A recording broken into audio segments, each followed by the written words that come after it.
Rétro Hebdo. Rétro Hebdo. Rétrospective hebdomadaire de l'actualité sur la radio Indoundi Culture. Salut à toutes et à tous et bienvenue à cette rétrospective hebdomadaire. Nous allons revenir sur le cas des enfants décédés suite à la rougeole dans le camp de réfugiés congolais d'Omusenyi à Makamba. Nous revenons aussi sur les cas d'intolérance politique soulevés par certains partis politiques et coalitions lors de cette troisième semaine de la campagne électorale, ainsi que l'avis de la Commission électorale nationale indépendante là-dessus. On parle aussi de la passation du concours national pour les élèves de la 9e année fondamentale. Les détails, c'est en quelques secondes.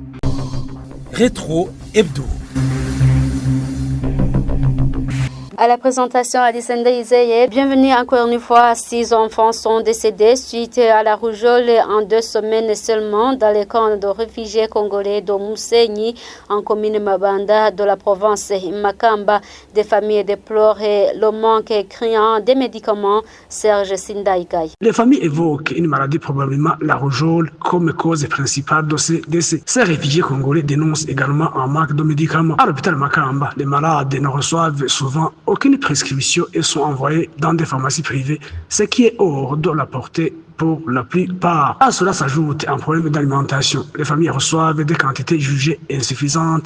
Un seul repas est parfois donné à un enfant malade et à son accompagnant, alors que les mères sont venues souvent avec leurs nourrissons au dos. Le HCR, en charge de la protection des réfugiés, confirme le décès de 6 enfants et plusieurs malades, mais précise que les soins de santé relèvent de l'ONG TPO, qui a signé des accords avec l'hôpital de Makamba pour la prise en charge des cas graves. Les autorités sanitaires provinciales de Makamba n'ont pas encore pu être jointes pour réagir à cette situation. Signalons que lors du conseil des ministres d'avril 2024, la ministre de la Santé, Dr Ludwine Baradahana, avait signalé que l'épidémie de rougeole avait causé 77 décès de janvier à mars la même année. Pour minimiser l'impact de cette épidémie, son ministère a organisé une riposte nationale avec la vaccination de tous les enfants aussi à 59 mois. Depuis Makamba, Serge Sindaïgaya pour la radio Indoundi Culture. Merci à Serge Sindaïgaya. Le début de cette semaine a été marqué par la perturbation au niveau d'alimentation en eau potable dans la ville de Bujumbura. Une situation due à une panne électrique est survenue dans l'une des cellules alimentaires, la station de pompage selon la Régie des eaux. Une situation qui a été résolue par après Cléria Kanhundi. Ces habitants de la zone Kinama, en commune Nahangwa, au nord de la ville de Bujumbura, se lamentent que depuis ce dimanche, ils n'ont pas d'eau potable. Depuis hier, il n'y a pas de l'eau au robinet. Moi, dans ma maison, j'avais fait un peu de réservation d'eau. C'est ça que j'utilise. Mais une fois que ça se termine, je vais chercher ailleurs. Nous nous sommes réveillés sans eau potable. Nous avons recherché de l'eau, mais en vain. Nous n'avions pas d'eau pour nous laver, cuisiner ou pour faire quoi que ce soit. Ils craignent l'apparition de maladies des mains sales. Pour faire quoi que ce soit, nous avons besoin d'eau. L'eau, c'est la vie. Sans eau potable, nous craignons l'apparition des maladies de mains sales, notamment le choléra et d'autres maladies, tout cela suite à la carence d'eau. Toutefois, certains indiquent alors avoir opté à utiliser de l'eau de forage. Cependant, ils regrettent que ce n'est pas de l'eau potable, qu'ils ne peuvent pas ainsi en consommer. Et là où on cherche ailleurs, c'est ici aux stations. Mais là-bas, nous payons. C'est pas gratuit. Nous payons un bidon, c'est à 400 francs burundais. Mais surtout là, on ne les boit pas. C'est pour seulement lessiver les habits, torchonner la maison et pour aller aux toilettes. Nous avons fait recours à de l'eau de forage à la station-service. Mais sans eau potable, nous avons des problèmes. Nous utilisons l'eau de forage après en avoir recherché, mais cette eau de forage est impropre à la consommation humaine. Nous ne buvons que de l'eau du robinet. Ces citadins demandent alors à la société Régie des eaux de faire tout son possible pour disponibiliser à nouveau de l'eau potable. À la Régie des eaux, nous leur demandons de l'eau potable et du courant électrique afin que nous puissions vivre dans de bonnes conditions. Qu'ils nous donnent de l'eau potable.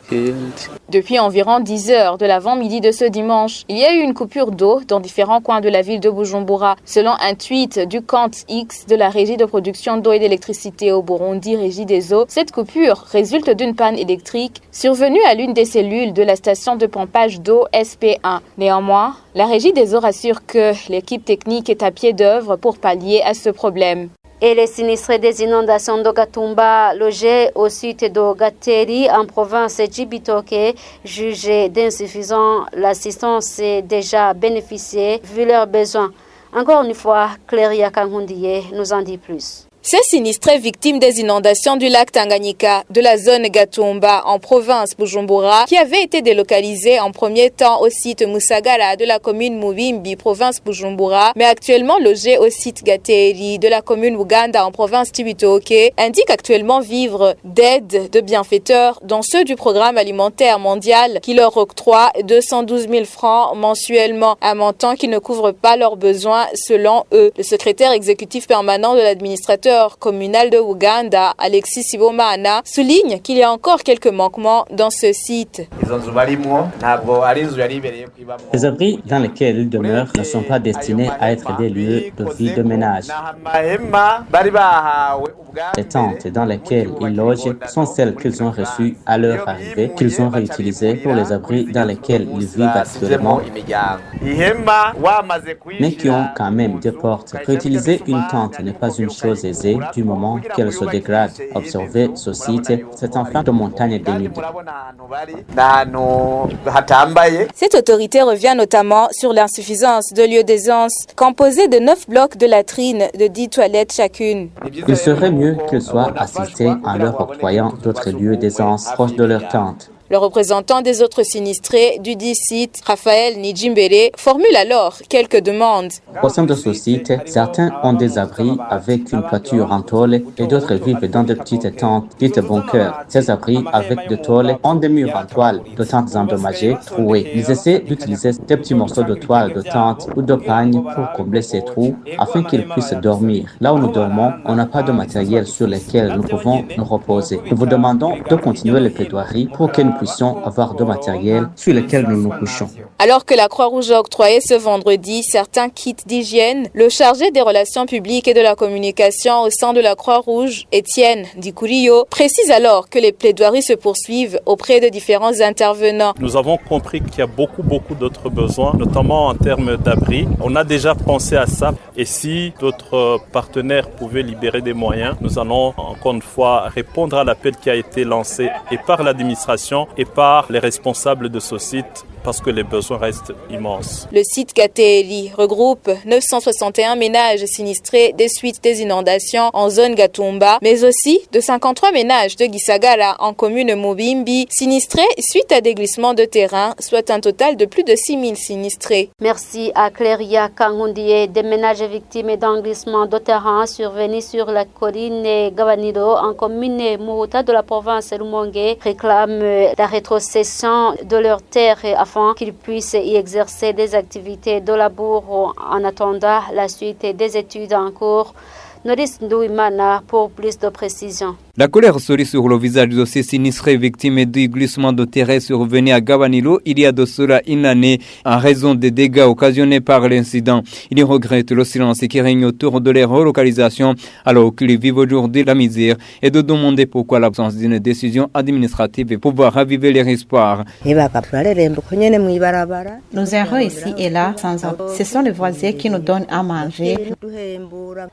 Nous avons consommé tout le loyer. On nous a déjà fait quitter les maisons que nous louions. Certains gens arrivent à penser à l'occupation de la zone interdite et quel que soit le phénomène de fissuration toujours inquiétant à Gabanilo, faute de toute autre alternative pour leur survie. Nous devons retourner là-bas. Moi, je suis la première à retourner parce que déjà blessée. Je ne suis pas à l'aise et je ne compte pas rester dans la rue.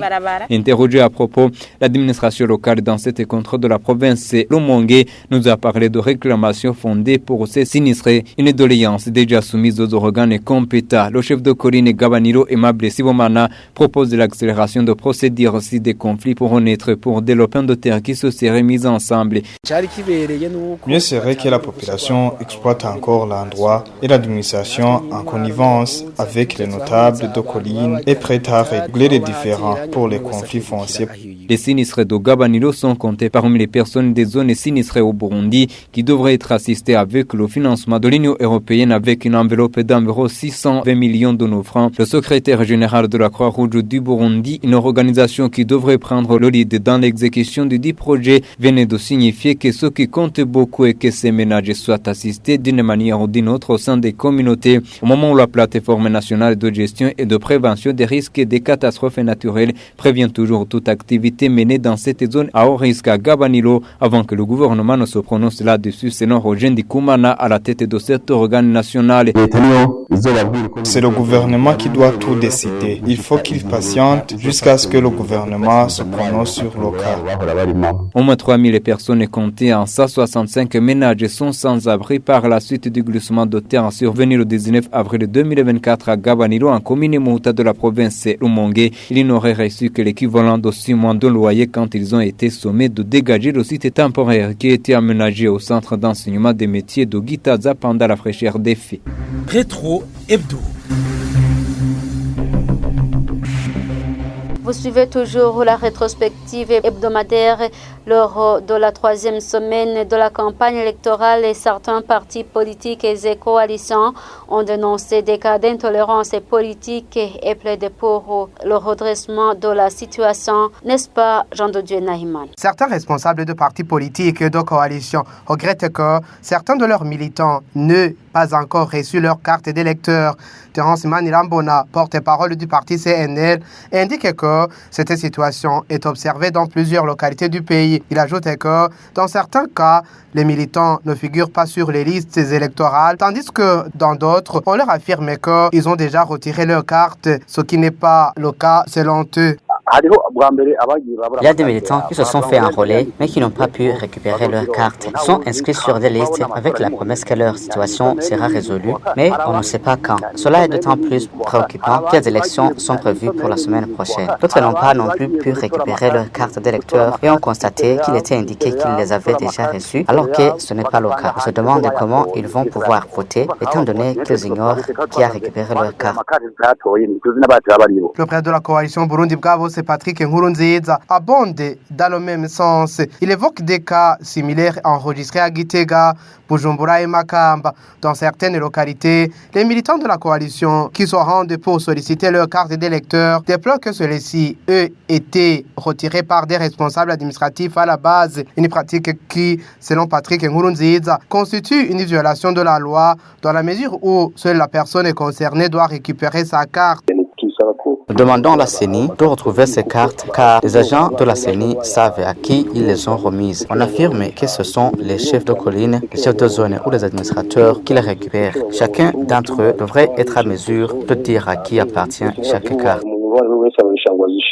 Ferdinand Nkurunziza, secrétaire général et porte-parole du parti CDP, évoque également le cas de plusieurs militants de son parti qui n'ont pas pu accéder à leur carte. Il cite un exemple de la province de Burunga. Les mêmes préoccupations sont partagées par Jean-Claude Ndihokubwayo, président du parti IPRONA en province de Bujumbura, qui dénonce les irrégularités ayant entaché le processus de distribution des cartes d'électeurs. Ces responsables de partis politiques et de coalitions appellent la Commission électorale nationale indépendante CENI à prendre en main cette question et à fixer une date butoir pour la confection et la mise à disposition des cartes d'électeurs. Concernant toutes ces préoccupations, nous avons contacté François Bizimana, chargé de communication au sein de la CENI. Celui-ci a demandé aux partis politiques concernés d'établir une liste des responsables administratifs et suspectés d'avoir récupéré ces cartes afin que, si les faits sont avérés, des mesures puissent être prises en concertation avec le ministère de l'Intérieur. François Bizimana rassure également que les cartes à confectionner seront disponibles avant le 2 juin de l'année en cours. Merci à Jean de Dieu Nahimana. Quant aux autochtones du site Nyarumanga, au quartier Buterere, en mairie de Bujumbura, ils demandent aux futurs élus de joindre parole aux actes. Ils ont déploré que leurs prédécesseurs n'ont pas réalisé les projets de société qu'ils avaient annoncés. Et l'Union pour le développement des Batois du Burundi regrette un déséquilibre constaté au poste électif ici de nomination qui frappe sensiblement cette composante, bien que les Batois adhèrent actuellement au parti politique. On l'écoute dans la traduction de notre confrère Odilon Hedgeman.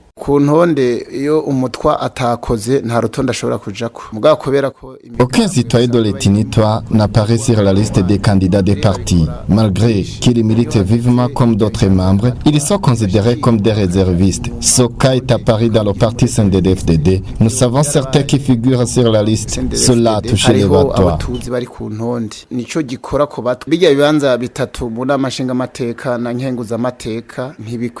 Les 3 places réservées aux Batois aux chambres basses et hautes du Parlement ne suffisent pas. Il faut se rappeler que les Batois peuvent occuper d'autres places au sein du gouvernement car nous avons ceux qui font des études supérieures.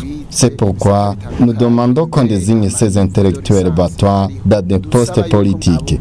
Beaucoup parmi eux ont fréquenté l'école grâce aux sensibilisations des associations. On peut placer les batois dans des postes comme d'autres citoyens. Il ne se fait pas de la même manière, mais le chef de l'État essaie de l'introduire petit à petit.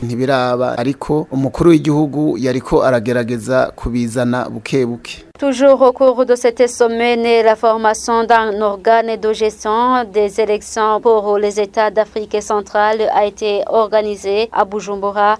Une formation considérée comme une plus-value par le président de la Commission électorale nationale et indépendante au Burundi. Le point avec Marlène Mayano. C'est une assemblée générale pour la mise en place du réseau d'organes de gestion des élections pour les États d'Afrique centrale, ROGEAC en sigle. Des représentants de la communauté économique des États de l'Afrique centrale se réjouissent de ce pas franchi. Les tentatives de fédération des OG de l'Afrique centrale ont été nombreuses par le passé, mais elles n'ont jamais abouti de manière concrète. Aujourd'hui, avec la naissance du ROGEAC, nous assistons à une réponse collective et structurée et résolument proactive face à nos jeunes systèmes démocratiques. La CAC se réagit profondément de cette initiative qui s'inscrit avec pertinence dans les objectifs de son agenda de paix, de sécurité et de gouvernance démocratique. Le même sentiment est partagé avec le président de la Commission électorale nationale indépendante du Burundi, Prosper Ntahogwamiye, qui fait savoir que ce réseau ROGEAC s'ajoute aux autres observateurs des prochaines élections au Burundi. Comme nous tenons l'Assemblée générale du ROGEAC à la veille des élections, ça sera une opportunité de faire l'observation électorale. Et comme vous le savez, les observations électorales contribuent à crédibiliser une élection tenue dans tel ou tel autre pays. C'est l'entraide des commissions. Nous faisons la même chose et comme vous le savez, l'union fait la force. On va s'entraider, on va faire l'échange d'expérience et puis tirer les bonnes leçons et puis s'entraider dans l'organisation des différentes élections organisées dans nos pays. Les 9 États sur 11 qui constituent la communauté économique des États de l'Afrique ont participé dans cette assemblée générale du ROGEAC. Rétro Hebdo. C'est toujours la rétro hebdomadaire et cette semaine a été aussi marquée par la passation du concours national pour les élèves de la 9e année fondamentale.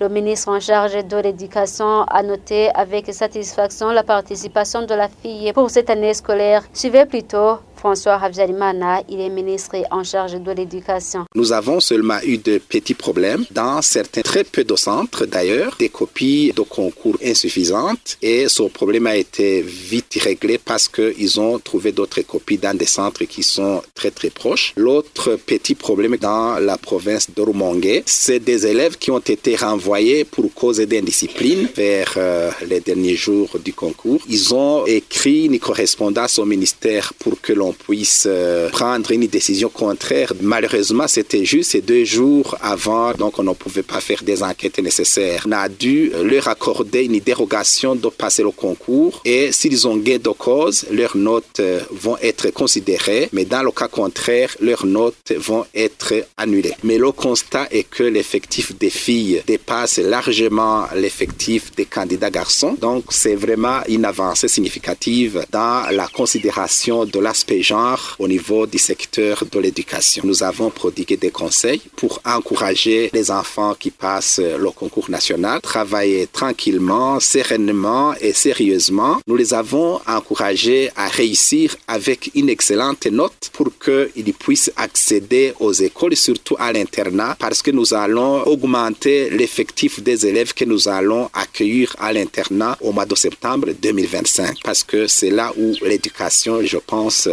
et je suis convaincu par ailleurs est la plus meilleure. Au dernier jour de passation du concours national, les élèves sinistrés des inondations d'Ogatumba en commune Mutimbuzi, province Bujumbura, ont signalé que leurs conditions d'apprentissage n'ont pas été favorables à la passation de cet examen. Dieudonné Nuanzigamiye, les détails. Nous sommes sur l'établissement scolaire de Mushasha 1 et 2, tout près de la zone Gatumba, aux environs de midi. Ici, chaque élève explique aux autres les réponses proposées sur les derniers tests de ce concours. Ce jeune garçon et cette jeune fille disent que ce test n'est pas du tout facile malgré des difficultés rencontrées dans les préparatifs. Le test est compliqué. Nous avons rencontré des difficultés parce que l'école à laquelle nous fréquentons est très loin. Pour apprendre, nous utilisons des lampes torches. Suite aux conditions dans lesquelles nous vivons, nous avons éprouvé des difficultés. Parfois, nous quittons l'école et nous ne trouvons pas de quoi mettre sous la dent pendant même la soirée. L'apprentissage est toujours problématique. Cette fille de son côté affirme que la coupure intempestive du courant dans cette localité est un autre défi qui a perturbé ses apprenants. Nous étudions dans des tentes. Parfois, elles sont endommagées par des passants et l'absence du courant électrique dans ces locaux constitue un obstacle et cela limite le temps d'apprentissage. Des responsables de ce centre, mais qui ont requis l'anonymat, soulignent néanmoins que suite à la vie que ces élèves mènent, des retards de passation ont été observés, dont ils demandent aux instances concernées de s'occuper à la construction de nouvelles salles de classe et au courant électrique afin que le prochain concours se fasse en toute tranquillité. Nous réclamons de nouvelles salles de classe car la chaleur sous ces tentes ne nous facilite pas la tâche et nous attendons toujours le destin auquel notre Dieu nous réserve. Nous voulons de nouveaux locaux et de l'électricité en permanence. Seuls les élèves des écoles de Warubondo, Gatumba 3 et 6, Mushasha 1, Caritas et lycée communal Gatumba ont passé ce test dans cette entité administrative. Merci à Dieudonné Nuanzigamiye. Et voilà, chers auditeurs, c'est par ici que nous clôturons cette rétrospective hebdomadaire. Merci de nous avoir restés fidèles et surtout restés branchés sur nos ondes. Passez de bons moments, bossez de programme. Au revoir. Rétro Hebdo. Rétro Hebdo. Rétrospective hebdomadaire de l'actualité sur la radio Indoundi Culture.